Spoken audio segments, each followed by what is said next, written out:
MQM کی مال و متاع بس اب یہ رہ گئی ہے کہ وہ پیپلز پارٹی سے بھیک مانگتے رہیں کہ ہمارا تم ڈسٹرکٹ کا ایڈمنسٹریٹر ہماری مرضی کا لگا دو، آپ ہمیں کمیٹیوں کی چیئرمین شپ دے دو، ہمیں فیول دے دو، ہمیں گاڑیاں دے دو، ہمیں وزارتیں دے دو اور ہمیں گورنرشپ دے دو، اور ہمارے جتنے بھی آف شوٹس ہیں جس میں اب ظاہر ہے سب کا نام آ رہا ہے، جس میں تمام حقیقی، مجازی اور PSP اور فلاں سب کو ملا کر جو ہے وہ ہمارا تاثر بنا دو. تو میں سمجھتا ہوں کہ یہ سارا کام پہلے بھی بہت ہوتے رہے اور اب بھی بہت ہو رہا ہے. 0 جمع 0 جمع 0 جمع 0 ہوگا. اور جو لوگ بھی یہ کام کر رہے ہیں، میں نے کل بھی اس بات کی نشاندہی کی تھی، اس کا جائزہ تمام اداروں کو لینا چاہیے اور اعلیٰ ترین سطح پر لینا چاہیے. اس لیے کہ ہم اس بات کو سمجھتے ہیں کہ اس طرح کی جتنی مینجمنٹس ہوتی ہیں وہ صرف پولیٹیکل گراؤنڈ پہ نہیں ہوتی، اس کے پیچھے کچھ طاقتیں اور بھی کام کر رہی ہوتی ہیں. وزیر صحت جناب عذرا پیچو صاحبہ سے اس کے اوپر بات کی اور اسمبلی میں کال اٹینشن دی، تو اس کے جواب میں ایک 19 گریڈ کے 3 آفیسرز پر مشتمل کمیٹی بنائی گئی اور اس کمیٹی نے اس پورے معاملے کی تحقیق کی اور یہ بات ثابت ہوئی کہ 2.5 لاکھ روپے فی کس طالب علم جو ہے وہ بچوں سے ڈکیتی کے ذریعے لیاری جنرل ہاسپٹل میں چھینے گئے. یعنی ان کے چیک کیش کرا کر کے اور بینک سے وہاں پیسے وصول کر لیے جاتے تھے. اس سارے عمل کے اوپر احتجاج بھی جاری رہا. اس سارے عمل کے اوپر جو ہے وہ اسمبلی میں بھی بات ہوتی رہی اور ہیلتھ منسٹر صاحبہ بہت سنجیدگی سے اس سارے معاملے کو دیکھتی رہیں اور رسپانس بھی دیتی رہیں. آخر میں کمیٹی کی سجیشن کے مطابق ایک سمری تیار کی گئی اور اس پر یہ شبانہ جو وہاں کی پرنسپل معطل کی گئی ہے، اس کا فیصلہ بھی شامل تھا کہ اس کو یہاں سے نکال دیا جائے گا اور ایک اصول طے کر دیا گیا کہ میل کالج جتنے ہوں گے اس میں میل پرنسپل تعینات کیا جائے گا اور فیمیل کالجز جتنے ہوں گے اس میں فیمیل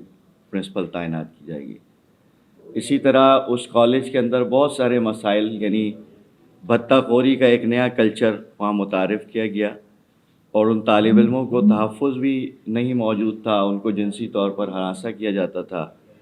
ان کے ساتھ جو ہے وہ نت نئے طریقوں سے پیسے وصول کیے جاتے تھے.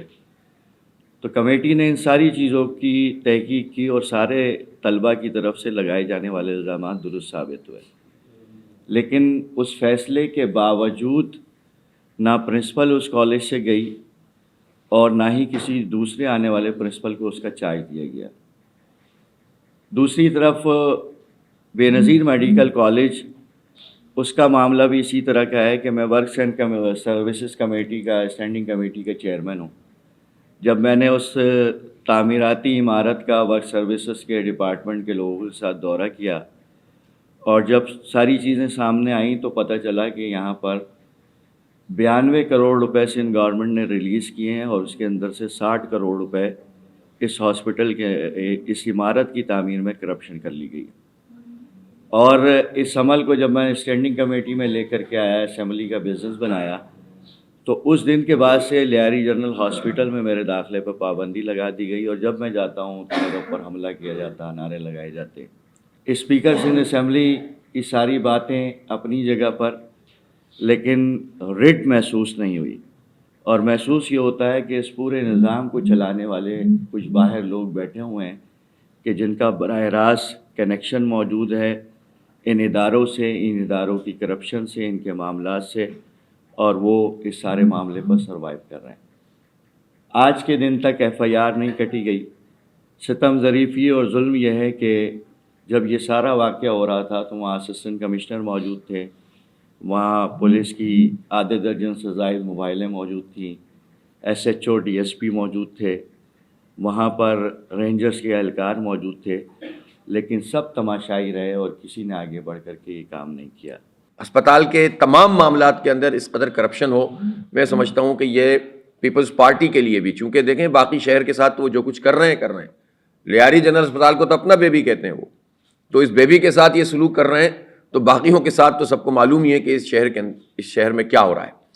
اس لیے ہم بہت واضح طور پر یہ کہنا چاہتے ہیں کہ FIR کٹنی چاہیے. یہ IG صاحب کو بھی جو ہے وضاحت کرنی ہوگی کہ یہ FIR کون ایسا طاقتور آدمی ہے جو IG کے کہنے پر، CM کے کہنے پر، اسپیکر کے کہنے پر بھی عمل درآمد نہیں کر رہا. اور ایسے لوگوں کو یہ طاقت کون فراہم کر رہا ہے؟ اگر ریاست کے اندر ریاست خود پیپلز پارٹی بنا کر چل رہی ہے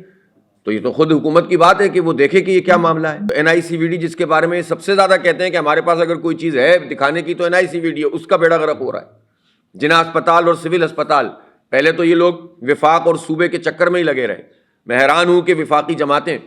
یعنی نہ نون لیگ نے اس کے اوپر کوئی پراپر طریقے سے کام کیا، اور PTI نے 3.5 سال میں بھی ان 2 ہسپتالوں کو اون کرنے کے لیے وہ تیار نہیں ہوئی۔ کراچی کے ساتھ تو یہ سلوک ہوتا ہے۔